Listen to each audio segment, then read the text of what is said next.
So that's it, huh? You're just going to ignore me, Agnes? It's no fair. Tiz gets to have all the fun. I am sorry, Aerie. I hope you can understand. Go on, get going already. We'll be back soon. Give the master my regards.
There you are. Ah, so this is the one you have chosen. I envy him. You make a fine pair.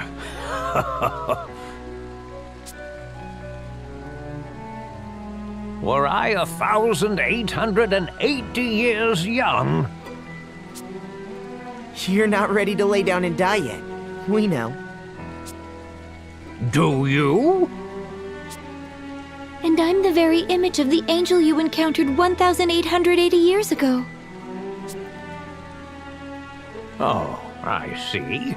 I've already spoken of such matters, have I? Now, tell me, why have you two come to me again? I wanted to be alone with Agnes. What? You little devil, you! Huh? No! I didn't mean it like that! At least in the way I think you're thinking! 'Tis, was it? I thought you a lost cause, but it seems you've some fire inside you. Look, she's blushing. Put the girl out of her misery with a big kiss on the lips. Please, I'm trying to be serious here. Tis. No, I'm telling you, I really didn't mean it like that. Then what did you mean? Ringabel regained his memory, and not just part of it this time. He did? When was this? Just a short time ago. I'm the only one he's told so far. But he wanted me to tell you something in private. Something he remembered. In private? I did not think Ringabel to be the sort of man to mistrust his comrades. I believe he had his reasons. But what could he possibly remember that would warrant such secrecy? Before we get to that, I'd like to ask the sage about that angel he encountered. Of course. I will tell all that I know. Did the angel mention anything to you other than the crystals? Other than the crystals? Yes, I believe her words were, I was deceived by the evil one. Her voice was heavy with regret. The evil one? This evil one used deceit to drive the 4 crystals out of control. That tore the barrier between worlds, she said, opening a way to the world beyond. No! And was this a hypothetical future she saw? No. The angel and her 2 comrades had stood before that evil in battle that day. It was after her allies were slain that the creature boasted of what it would do. She spoke to me with lifeless eyes, drowned in tears. What then? As the angel faded before my eyes, she said to me, "Deliver unto me this pendant when next I return to you. And should I appear before you with the evil one, hesitate not to do what you must to us." You speak of this pendant. And was this evil one the angel spoke of with us when we first came to you? Yes, I dare say so. Then... I could not do it. I could not, knowing I would have to slay you, Vestal. Precious girl. I see. Then, to remove all doubt from the matter, I ask you now, this evil one.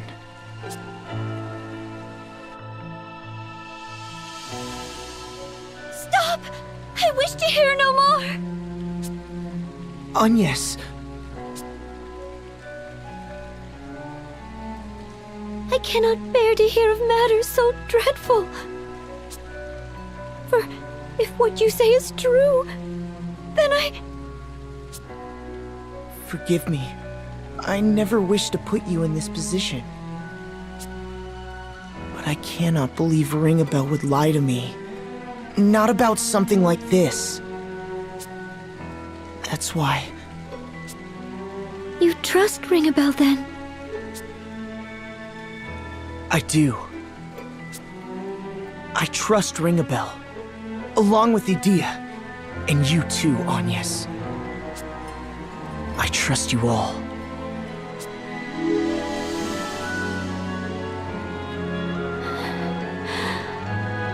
Very well. Then I shall trust in him too. Thank you. We ought to be returning to the others now, Sage. You be careful now. Ah, and before you go, there is another matter. One Lord De Rosso and I have studied this last millennium. Were you aware that should a crystal be destroyed, it will eventually regenerate? What? Truly? So long as its core remains, it can grow once more through the power of mortal hopes and dreams. The passing of thousands of years will see it grow to its original size and power. And this crystalline core you speak of? You need look no further than the pendant about your neck, my dear. What? This stone? A rather fine gift, wouldn't you say? I'm so delighted to see you kept it safe. Sage. Now, I must leave you, but not without a word of advice. Have the courage to think and act on your own. And have the courage to disobey.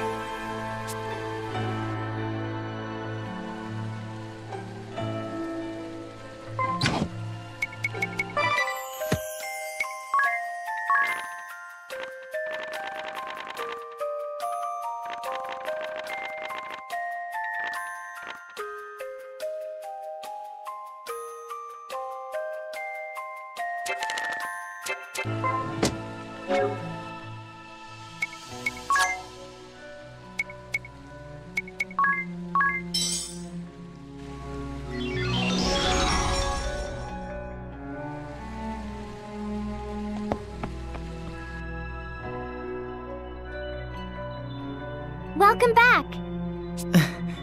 Thank you. That old fart hasn't filled your head with strange thoughts, has he, Agnes? Aerie, you needn't worry about me. He did me no harm. But I'm a Christ fairy, bound body and soul to the Vestals. Of course I worry. And yet, you've been pushing me away lately. Christfairy or not, you've no right to interfere in another's love. What? Wait, what? Hang on! What? So, Tiz, how was it?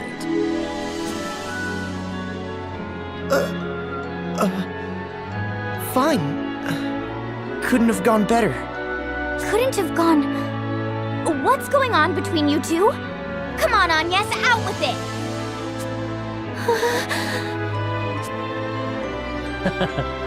Say no more, Tiz. No, do say more. What's going on here? Yes, inquiring minds want to know. Agnes and Tiz, are you two really... No, that's not... Yes, that's exactly it. Isn't it, Agnes? You mustn't encourage them, Tiz.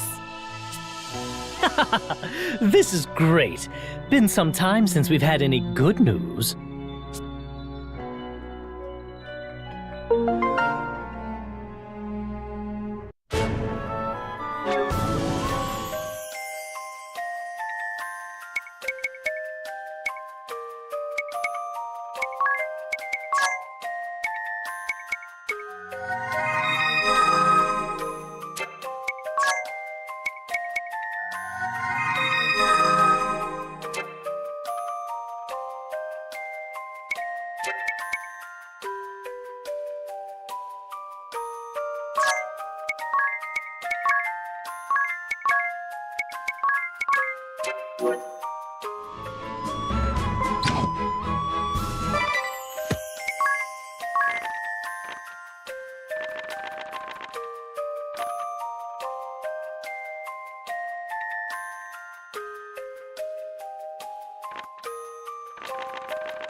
Where's the sage gone? What's this? It's written in his hand. I await you at the chamber of the Council of Six in the land where all began. Conjurer Yuliana.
Why, Adia, when did you return?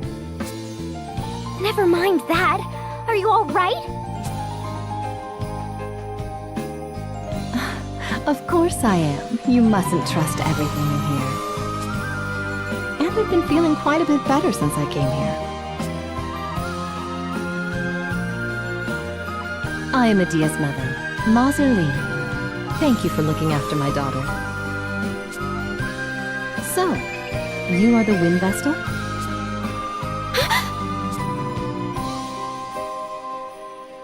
I am the Grand Marshal's wife, after all. I hear much to which others are not privy. And I am particularly well informed about the Wind Vestal's traveling companions. Sir Alternus provides me with the latest news. Mother, How wonderful to see you so full of vim and vigor.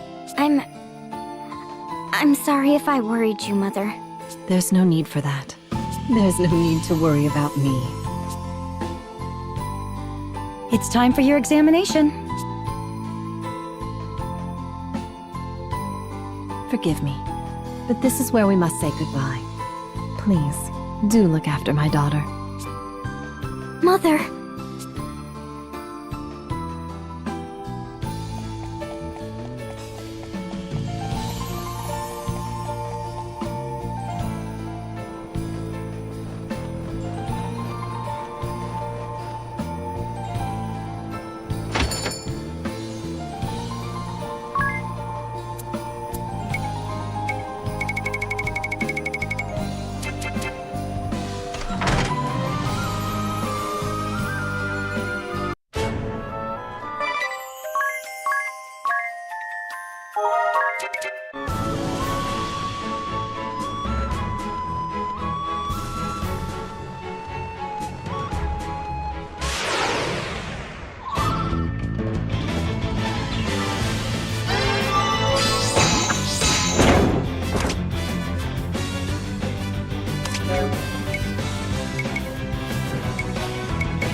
Just as cold as before.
It is the same portrait as before, and just as big. Right. And what a beauty his mother was. Same description, too. Lester, eldest son of the House of De Rosso. Future clergyman of the Crystal Adventists and cardinal of the Crystal Orthodoxy. Born in the land of Eternia on a cold winter's day. It seems a struggle between the old faith and the orthodoxy arose here in this world, too. Never has a visitor spoken of matters of such import. 'Tis as if you have been to this castle before. Lord DeRosso! Ah, you know me then. You must be... Yes, I see. And it seems there is much you already know. Yes. Yes, I see.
Lord DeRosso's ordainment portrait. From the old faith to the orthodoxy, an era of great change that sealed Lord DeRosso's fate. The meaningless power struggle took place in this world as well, it appears. You know much. How uncanny. Almost disturbing. Which is perhaps ironic coming from me. Lord DeRosso! I see. My fate has already...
De Rosso's castle siege painting. This is where his never-ending struggle began. And his never-ending sorrow. So, you feel pity for me? Well, I suppose stranger things have happened. Lord De Rosso. The question is, to what extent do you... No, let us leave that for another time.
Lord De Rosso's portrait of immortality.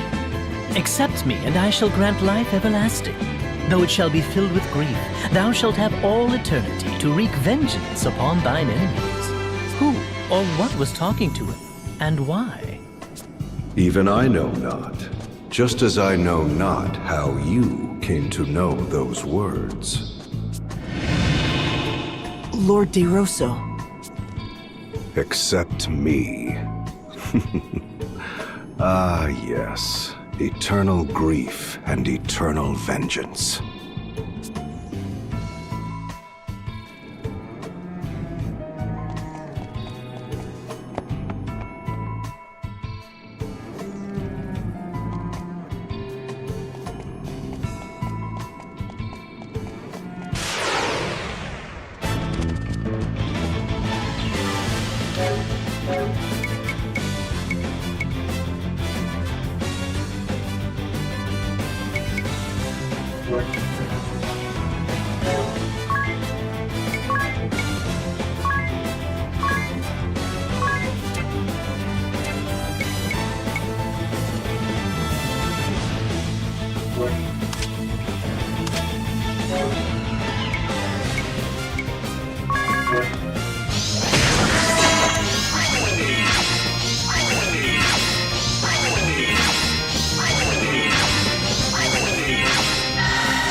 Lord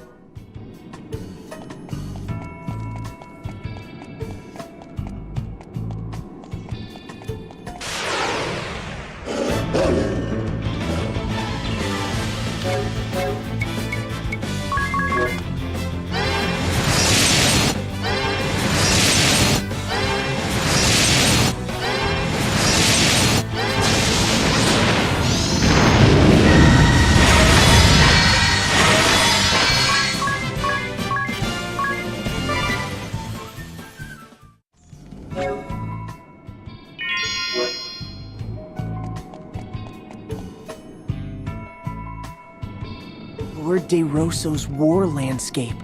The war that changed the very land we walk upon.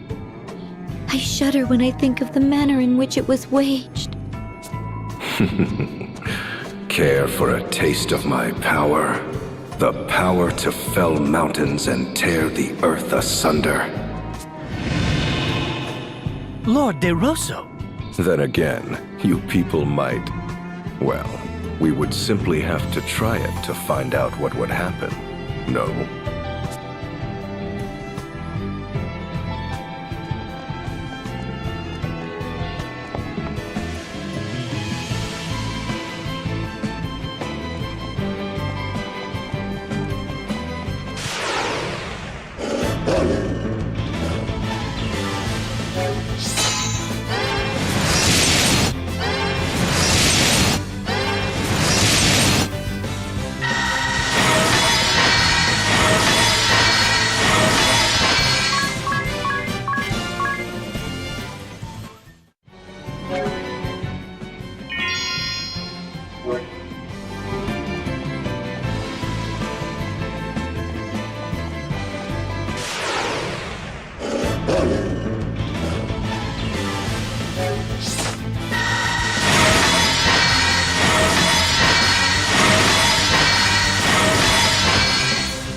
Lord De Rosso's portrait of the Archbishop.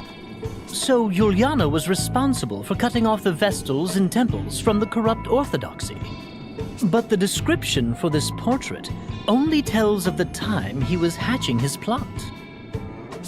Precisely. The actual events therein shall be told in other paintings. Lord De Rosso. Or perhaps you have already. Yes, 'tis in the realm of possibility for those such as you.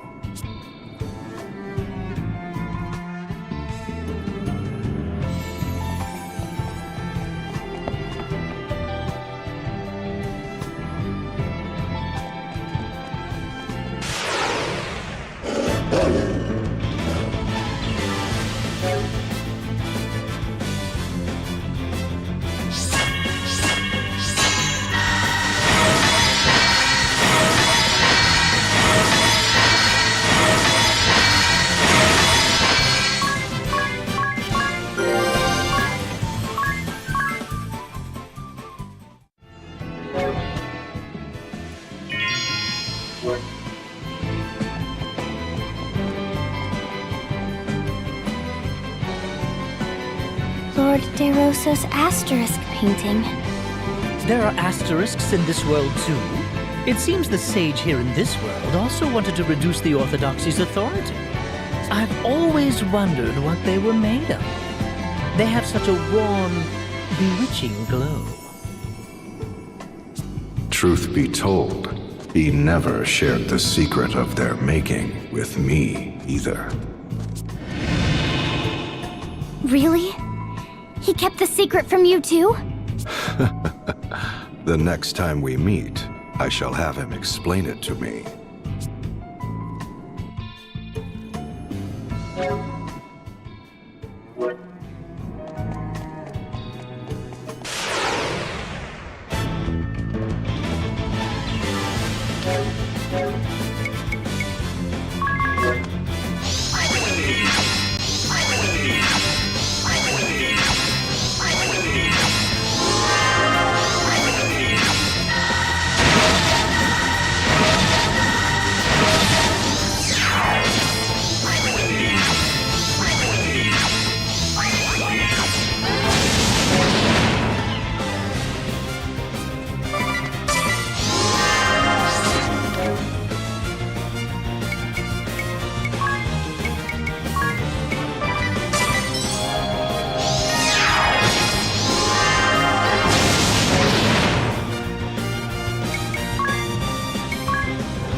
I commend you for making it this far. The final painting lies beyond this throne. I shall reveal it to you if you defeat me in battle. You're referring to the angel painting. Precisely. You know much that has yet to happen, my friends. The last test is a test of strength. I shall only reveal the painting to those whom I deem worthy. One might also say that there is no need for those who are unworthy to lay their eyes upon it. But be forewarned, I am a formidable foe. I trust you are well prepared.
has only begun!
The immortal Lester De Rosso has been defeated?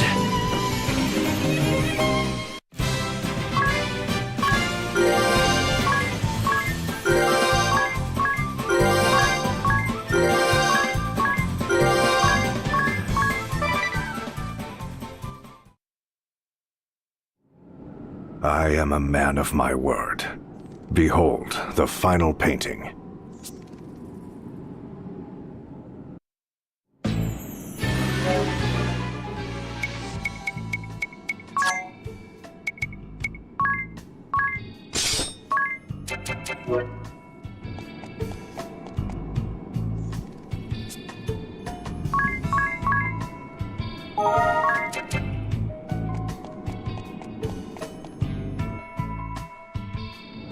Lord De Rosso's angel painting.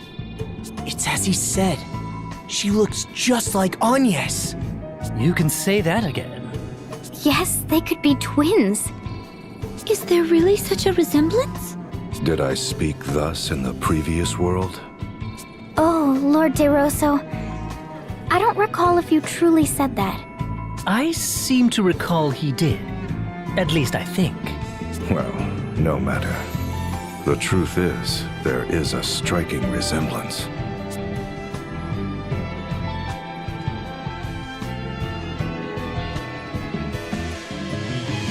The painting of the eight. It all started with this fateful meeting.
You showed skill making it to our central command, Wind Vestal.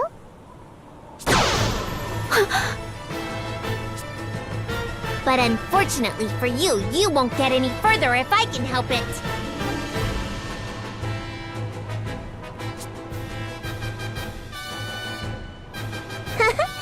I'm in fine form today. I'll show you how weak and pathetic you...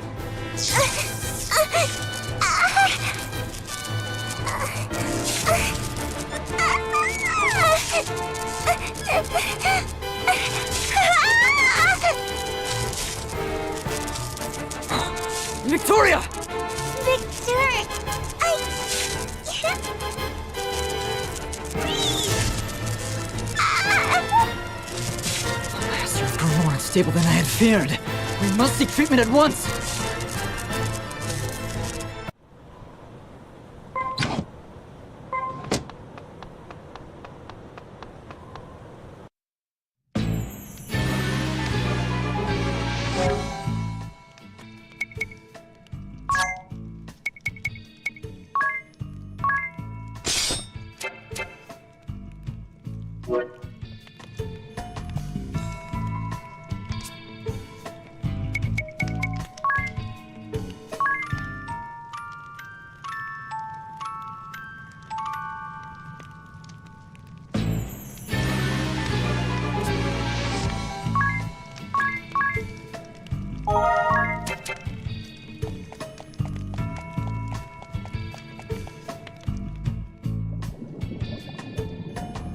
Victor!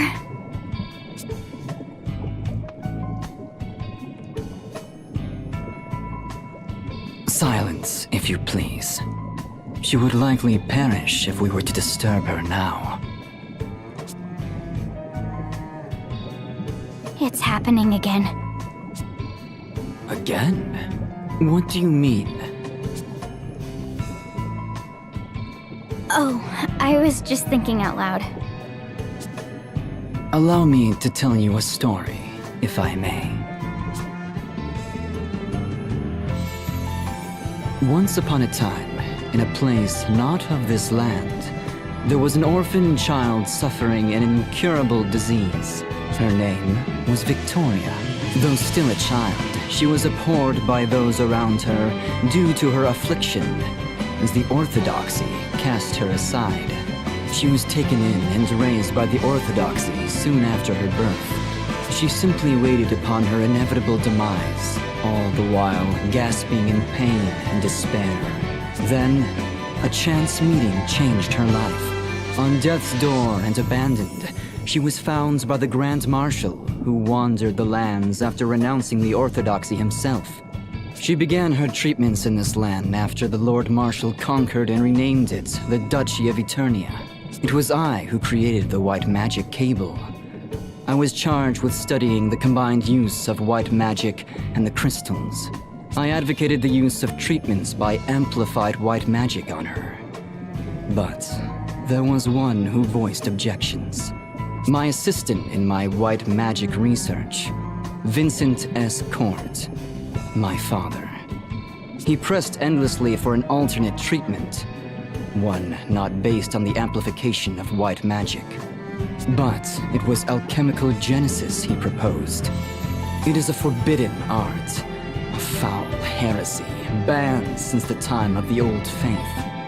The Lord Marshal and I both rejected my father's proposal out of hand, but he would not be swayed. He didn't so much as ask Victoria's consent. He believed his cure had rid her of her affliction, but the truth was far different. It stilled her growth, and periodic fits grew more frequent. Soon, it began to cripple even her mind. My father has since passed. She found clarity one day, returned to herself. She murdered him. I was devastated, No, in truth, I was already a broken man. You must think me a fool for not loathing my father's murderer. But I could not exact vengeance on her. I was entranced by her innocent eyes and childlike form. I devoted myself, body and soul, to her healing. Yet, I failed to relieve her suffering. Each time her tiny form is racked with pain, I ask myself, knowing the result, would I still have intervened as I did? But ever is my answer the same.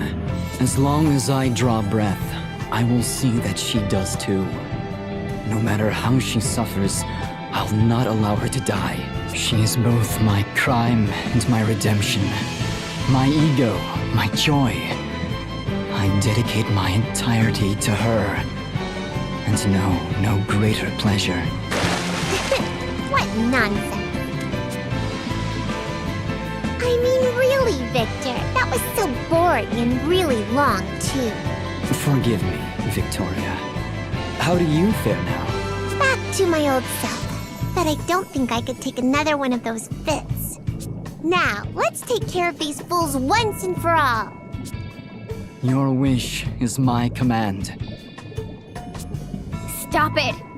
What is the point of us fighting? The point, you ask? Because you disgust me, Idia. That is reason enough to fight, no. I wish to see your corpses splayed before me, fools!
my treatment will stop.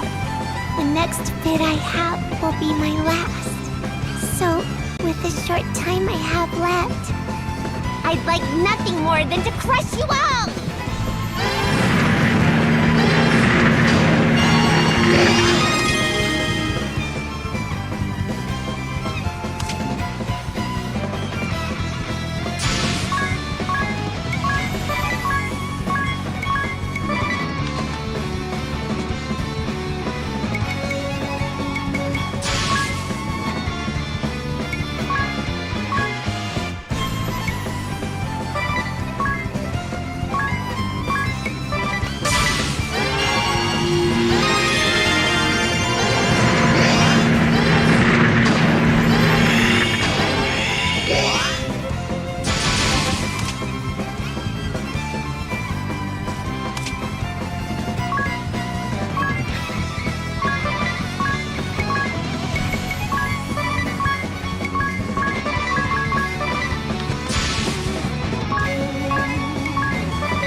What do you mean I disgust you? I don't remember doing anything to you! But of course you don't! You have your health and blood relatives that care for you deeply. You live a life of comfort with many friends and teachers. And yet despite these blessings, you rebelled! How can you display such arrogance, Adia? I find your very existence offensive! I fail to see how that is justified! Is that right? You have no concept of the suffering of us have-nots. Justified or not, I despise you! Why don't you just roll over and die now?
Victor?